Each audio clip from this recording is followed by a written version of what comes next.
ഈ റംസാൻ ഫാസ്റ്റിങ്ങിനകത്തുള്ള ഏറ്റവും വലിയ പ്രശ്നം എന്ന് പറയുന്നത് ഡ്രൈ ഫാസ്റ്റിംഗ് ആണെന്നുള്ളതാണ്. അത് അശാസ്ത്രീയമായിട്ടുള്ള ഒരു ഫാസ്റ്റിംഗ്. ഡ്രൈ ഫാസ്റ്റിംഗ് എന്ന് പറഞ്ഞാൽ എന്താണ്? സാധാരണഗതിയിൽ വെള്ളം പോലും ഇറക്കില്ല എന്നുള്ളതാണ്. അത് സൂര്യോദയ സമയത്തിന് തൊട്ട് മുമ്പ് ആഹാരം കഴിക്കണം, വേണമെങ്കിൽ കഴിക്കാം, അല്ലെങ്കിൽ സൂര്യാസ്തമയത്തിന് ശേഷം ആഹാരം കഴിക്കാം. ഈ ഇടയ്ക്കുള്ള പീരീഡ് 12 മണിക്കൂർ സമയത്തേക്ക് ആഹാരമേ കഴിക്കുന്നില്ല, വെള്ളം പോലും കഴിക്കുന്നില്ല. ഇവർ ഡീഹൈഡ്രേറ്റഡ് ആവുന്നുണ്ട്, നിർജ്ജലീകരണം സംഭവിക്കുന്നുണ്ടാണ്. ഈ സമയത്ത് ക്രോണിക് കിഡ്നി ഡിസീസ് പോലെയുള്ള ആളുകൾക്ക് അത് മൂർച്ഛിക്കാനുള്ള സാധ്യതയുണ്ടെന്നാണ് പഠനങ്ങൾ കാണിക്കുന്നത്. ധാരാളം പഠനങ്ങളുണ്ട്. ഈ ഇന്റർമീഡിയറ്റ് ഫാസ്റ്റിങ്ങിനെ പറ്റിയിട്ട് ധാരാളം പഠനങ്ങൾ നടത്തിയിട്ടുണ്ട്. ഇതുമായിട്ട് കമ്പയർ ചെയ്തിട്ടുള്ള മെറ്റാ അനാലിസിസ് പോലും ഉണ്ട്. അത് ഞാൻ ലിങ്ക് പിൻ ചെയ്യുന്നതായിരിക്കും. അതിനകത്ത് നോക്കിക്കഴിഞ്ഞാൽ കാണാൻ പറ്റുന്നത് ഇന്റർമീഡിയറ്റ് ഫാസ്റ്റിങ്ങിനകത്ത് പലർക്കും വെയിറ്റ് കുറയുന്നുണ്ടെന്നും ധാരാളം ഹെൽത്ത് ബെനിഫിറ്റ്സ് ഉണ്ട് എന്നും കാണുന്നുണ്ട്. എന്നാൽ ഈ വെള്ളം കുടിക്കാതെയുള്ള ഡ്രൈ ഫാസ്റ്റിംഗ് കൊണ്ട് പ്രത്യേകിച്ച് യാതൊരു പ്രയോജനമില്ല, മാത്രമല്ല ശരീരത്തിന് ദോഷകരമായി ബാധിക്കാമെന്നുള്ളത്.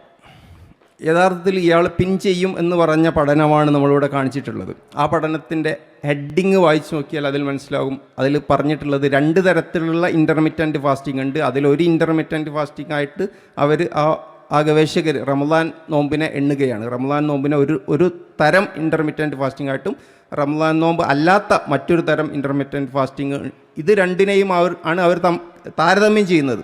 എന്നാൽ ഇദ്ദേഹം പറയുന്നത് കേട്ടാൽ തോന്നുക ഇൻ്റർമിറ്റൻറ്റ് ഫാസ്റ്റിംഗ് എന്ന് പറഞ്ഞ ഒരു സാധനം വേറെയും റമദാൻ ഫാസ്റ്റിംഗ് വേറെയും എന്നുള്ളതാണ്. പക്ഷേ അതായത് ഇതിൻ്റെ ഒരു ടൈറ്റിൽ പോലും ഇയാൾ പിൻ ചെയ്യാം എന്ന് പറഞ്ഞ അയാൾ ഉദ്ധരിച്ച ഗവേഷണ പ്രബന്ധത്തിൻ്റെ അതിൻ്റെ ഹെഡിങ് പോലും വായിച്ചു നോക്കാതെയാണ് തള്ളി മറിക്കുന്നത് എന്നുള്ളതാണ്.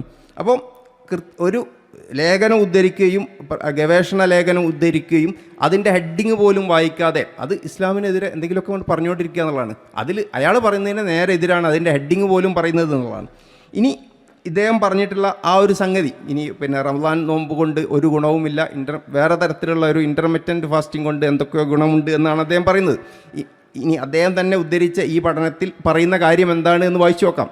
ഇതിൽ അതിൻ്റെ ആമുഖത്തിൽ വളരെ കൃത്യമായിട്ട് പറയുന്നത് റമദാൻ നോമ്പ് കൊണ്ട് ആരോഗ്യത്തിന് ഗുണമുണ്ട്, അവിടെ വെയിറ്റ് കുറയാൻ അത് സഹായിക്കുന്നുണ്ട് എന്ന് കൃത്യമായിട്ട് അങ്ങനെ തന്നെ എഴുതി വെച്ച ഒരു ലേഖനം ഉദ്ധരിച്ചുകൊണ്ടാണ് അദ്ദേഹം പറയുന്നത് റമദാൻ നോമ്പ് കൊണ്ട് ഒരു ഗുണവുമില്ല എന്ന്. അപ്പോൾ ഇങ്ങനെ ഇത്ര പരസ്യമായിട്ട്, അതായത് അയാൾ കാണിച്ചുകൊണ്ടിരിക്കുന്ന സാധനം വായിച്ചിട്ട് അതിന് നേരെ എതിരായിട്ട് പറയുക, ഇത്ര വ്യക്തമായിട്ട് കള്ളം പറയുക എന്നുള്ളത്, ഇതിൻ്റെ പിന്നിലുള്ള പ്രേരകം എന്തായിരിക്കും എന്നുള്ളതാണ് നമ്മൾ ആലോചിക്കേണ്ടത്.